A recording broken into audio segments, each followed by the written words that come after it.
So this video is going to be a bit different than my normal review videos, which if you couldn't already tell from the title, I was a bit displeased with the Black Widow movie like many others were. Black Widow, after being ridiculously overdue, like it should have came out in phase 1, phase 3 at the latest, fuck you Pearl Mother, but it came out a couple weeks ago on July 9th on Disney Plus after originally being scheduled for May of last year, and was met with a pretty decent amount of displeasure. Most of that stemming from the Taskmaster twist, if you want to call that Taskmaster, okay? And with this video, I don't want to come off as just another person complaining saying that wasn't Taskmaster, the MCU ruined Taskmaster, hashtag not my Taskmaster. Even though they have a point, even though I kind of agree, even though from time to time I enjoy being a player hater myself, but I usually like to focus on the positives more so than the negatives. Those of you who follow with this channel know that, not letting the negatives really overshadow what otherwise is a good movie. Usually I don't make too many videos that could qualify for the video essay category, because I'm just a regular ass dude who makes videos on YouTube from his room giving my thoughts and opinions. So what the fuck do I know, and who am I to say I could have done a better job than people that get paid chingos to write these characters and stories? But in this case, it was really bad, and although it doesn't ruin the movie for me, it leaves a very bad taste in my mouth. And so with this video, I won't just be reviewing Black Widow and giving you guys my score like usual, but telling you why what they did to Taskmaster is bad, how they could have possibly made it better, and more so, who the real villain should have been. But before we get into all that, make sure to hit the subscribe button if you dig the content, turn your notifications on, leave a thumbs up, and share the video if you think I did a good job and made some points. If I spit some facts, I promise you it's always appreciated. Hopefully this video will get around and it might prevent Marvel from giving us any more Trevors. With that out of the way, let's get into the first segment.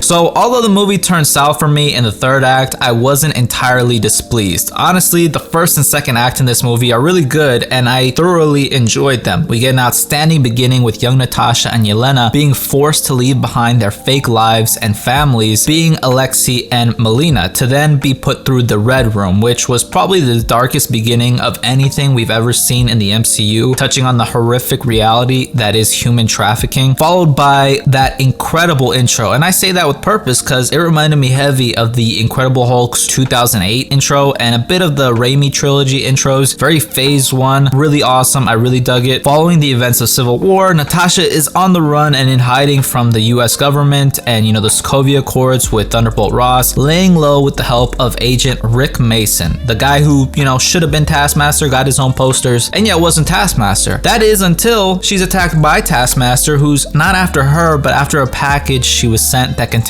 vials of an antidote that can reverse the Red Room's mind control and return a widow's consciousness back to them. We get a great fight here that displays Taskmaster's mimic ability. I just wish it wasn't tech-based, but it was nice to see them show that, mimicking Captain America, Spider-Man, and even Natasha herself. She's able to escape Taskmaster with the vials and is in search to find the one who sent it to her, which was Yelena Belova, who is now in Budapest, the Budapest safe house, Natasha's fake sister, who recently got her consciousness back with the help of the antidote and is set on bringing down the Red Room, to Natasha's surprise, who believed it was already brought down when she killed Dreykov, or more accurately, planted a bomb in his daughter's backpack and blew her and him to hell. And this is basically what happened in Budapest, and she also had some help with Hawkeye, or so she thought, when a whole crew of Black Widows comes to chase them down along with Task, which made for a pretty nice chase scene, good action. I just wish there was more of it, to be honest. They managed to slip away and Natasha and Yelena catch up a little bit and have some nice back and forth. Scarlett Johansson and Florence Pugh have great chemistry together, so they're easy to watch. They then set out to break their former father out of prison in hopes to acquire the location of the Red Room, and this is when we meet the Red Guardian, one of the highlights of the movie. David Harbour is great in absolutely anything he does. Well, a lot of it. Pretty nice and tension-filled escape sequence. They end up being able to get him out, which in a movie with floating bases in the sky, this has got to be the most unrealistic part. I'm calling bullshit, okay? Ain't no way you're holding on to Olive Harbor's thickness with that arm, okay? Just no way. It is what it is. But he ends up not knowing, but suggests the fake mother Melina might know since she still works for the Red Room, and they pay her a visit and have a nice family dinner. Melina displays some pretty cruel technology that will tighten the grasp the Red Room already has on its victims and strip them completely of their free will. That pig did not deserve that, Alexi. I hope you're okay, homie, or I hope you're a delicious plate of bacon or something delicious. But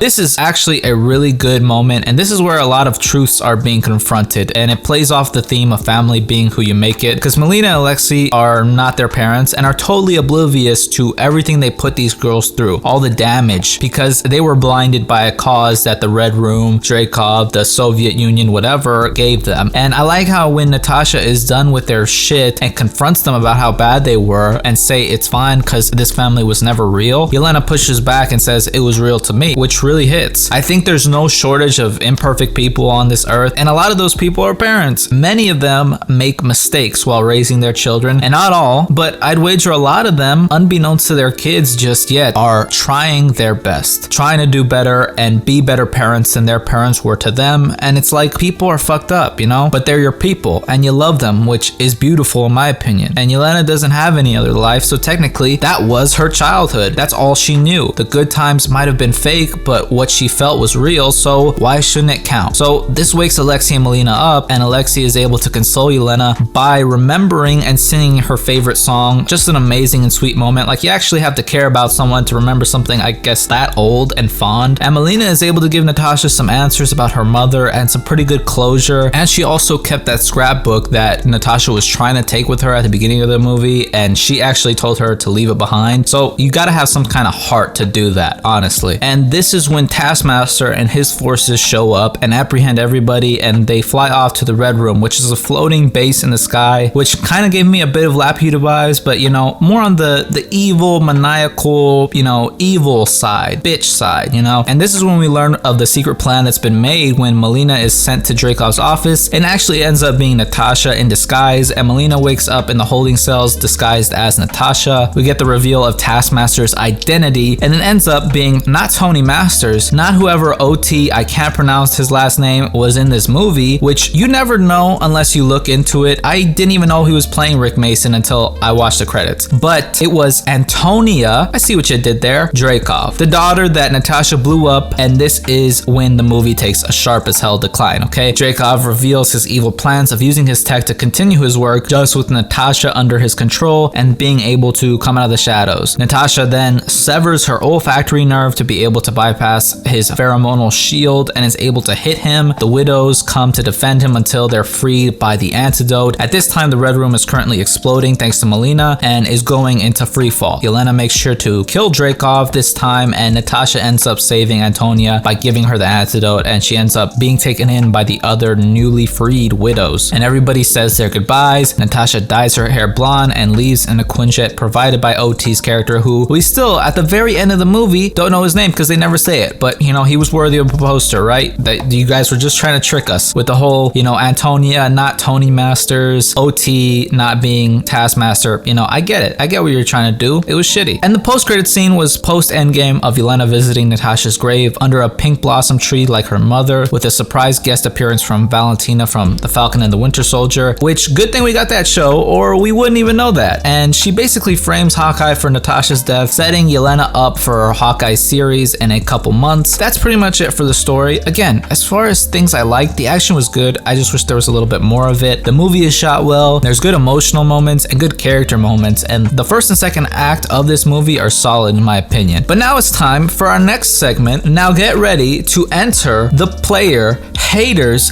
ball.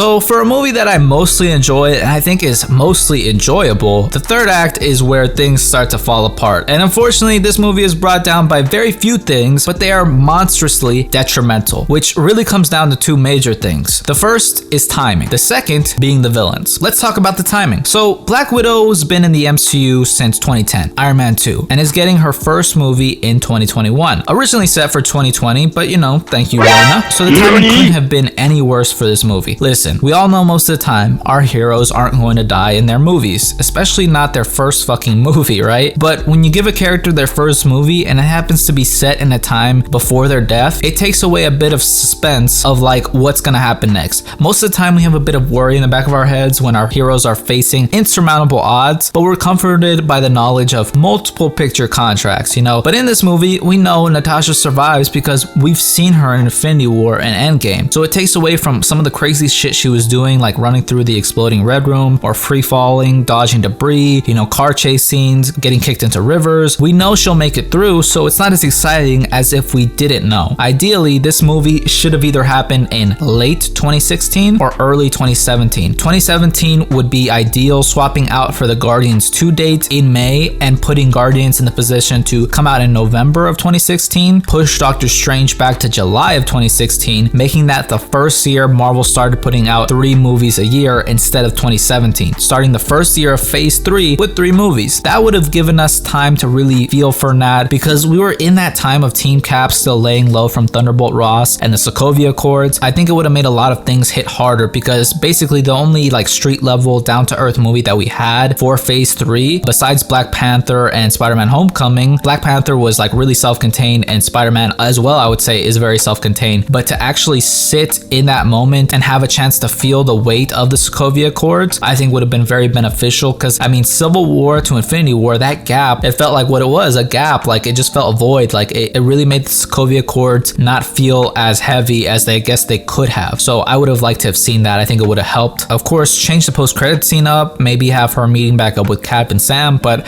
I think that would have helped. Now for the second reason, the villains. First off, Dreykov is forgettable as hell. There's no part of him that's interesting or intriguing. He has no real backstory or no other goal than to control the world, which he already kinda is, which is lame as hell. Nothing about him stands out. He is generic Russian bad guy in a movie. Dreykov sucked balls. He truly did. They could have had him be more menacing than Black Widow, more intimidating throughout the movie, but he was just some old fat fuck. A hero is only as good as his or her villain, so when you give us a villain that sucks, it's going to bring down our hero. But that's not the worst part of it, because we've now made it to the worst part of this movie, which is Taskmaster. Or more so, Antonia, not Tony Masters. Taskmaster's real name is Anthony Masters, or Tony Masters, who since he was young was able to learn and mimic things to perfection instantly just by looking at those things being done, dubbed photographic reflexes. Whether it be a punch, a jump, a voice, he can copy it from any one of your favorite heroes or villains, except Deadpool. He was an ex-SHIELD agent who, after a mission, took an experimental serum that enhanced his already incredible abilities, but it came at a cost of his memories. So every time he learned a new move, some of his old memories got flushed out, to the point where he couldn't remember which side he was on, evil or good. He couldn't even remember who his wife was. So most of the time, besides being a merc for hire, he was being a training instructor who had schools and taught the goons for organizations like Hydra, AIM, but he had also worked for the good guys like in Avengers Initiative. So he's a very interesting and complex character, and well, we see none of that in this movie. So we just went over what Taskmaster is. So what is he not? Well, the first thing is he's not a woman, which people will claim misogyny if you take issue with that even a little bit, but it's facts. I'm just pointing out facts. Look, at this point, studios are going to be changing characters from how they originally looked, whether it be race or sex or whatever, which for me personally, I'd rather have these characters resemble their comic counterparts' physical appearance as close as possible. But since this happens way too often, it doesn't really weigh my opinion down too much, as long as they get the character right, or while they make change, they improve the character. So any of the character changes that we've been seeing in recent comic movies or anything, I don't really care about, honestly. Change the color, change the gender, whatever, it's all good really, as long as you get the character right. If it's good, I'm gonna fuck with it. That's really all you have to do. And the thing about this is the actual actress that plays Taskmaster, or Antonia, thinks that this is actually an issue, that the reason that people are hating on this character is because it was gender bent, which is the farthest thing from the truth, okay? She could have been a woman, and the thing thing is, she could have been good, but she wasn't. That's the only thing. And I don't think it's the actress's fault. I think it's what she had to work with. I'm not familiar with this actress, but she was given horrible shit to work with. Basically, make changes if you want, but improve upon the character without removing the core aspects of the character or degrading them. Taskmaster is not mute. He actually has kind of a smart ass demeanor and attitude, and he's not the son or daughter of a generic ass Dreykov, which is what they distorted this character into. They legit took the clout from Taskmaster to get people to come and see him in this movie and removed everything that made him cool or interesting. Take away the gender swap or any of the physical attributes, they gave Taskmaster no personality. She was a mindless drone. She could have been so intimidating if maybe she used the voice mimic ability to trick Natasha into believing Yelena or any one of Natasha's allies were near, or mimic Dreykov's voice to belittle her while fighting. There was no back and forth between Antonia and Natasha, or with her and Dreykov to explore their dynamic. Her powers were also tech-based, so it's not as cool as just having that ability. She could have had a deep-seated hatred for Natasha for disfiguring her, and when she goes to get the vial, she could have got distracted and maybe fought off the controls of Dreykov, maybe similar to like Broly from DBZ, where he fights off the control because he hated Goku that much. Maybe she breaks the mind control at the end and kills Dreykov, and now it's just her and Natasha, but they didn't do that. The problem isn't that she's a woman, the problem is that they took a character and distorted them to work for their story, which one of the writers actually said. To the point, the character became unrecognizable from the comics and for the fans of that comic character. They made changes that only hurt the character. There's ways they could have done this to make it better, and they didn't even do that. That's why people are displeased. And this isn't even coming from a huge Taskmaster fan. Like, before the movie, I had read the recent miniseries and I knew that this was a huge downgrade. Like, I really enjoyed that series. Since then, I've read both the 2002 and 2010 miniseries along with his origin issue and some of his appearances in other characters' books to get a feel for him, and this dope character, I can confidently say, was just shit on, okay? It might have even been worse than the Mandarin twist in Iron Man 3, which I thought Marvel would have learned not to do. That's why they made the whole one-shot Hail to the King, but I guess not. Legit, I don't know if they did this just to spice up the movie to get more people to see it. Maybe they were worried it wouldn't do good, or that any other of Natasha's villains wouldn't be as exciting as Taskmaster, but they also were stuck in a corner because they had to tell us what happened in Budapest, as well as pay off this line from Avengers. And they waited absolutely too long to give her a series, and they had no time to take things slow, so they had to cram everything into this movie and distort things to make it all work, because this is going to be the last time we will see Natasha. Like with Taskmaster, they take huge liberties with all these characters, okay? Red Guardian is supposed to be the ex-husband of Natasha, not her dad. Melina is supposed to be Natasha's enemy, the Iron Maiden. The closest thing we got to accurate was Yelena's character, and that was pretty much it. Which honestly, I think they made changes for the better with those characters. I like what they did with them, but in the case of Taskmaster, if they think it's okay for them to do that, then we might get a couple more of these twists to more of our favorite characters, and it'll seriously ruin a good deal of loyal fans' excitement and attachment to the MCU. Marvel Studios won't hurt one bit because they're too big to fail, but a lot of us will. So that brings me to the last point, which is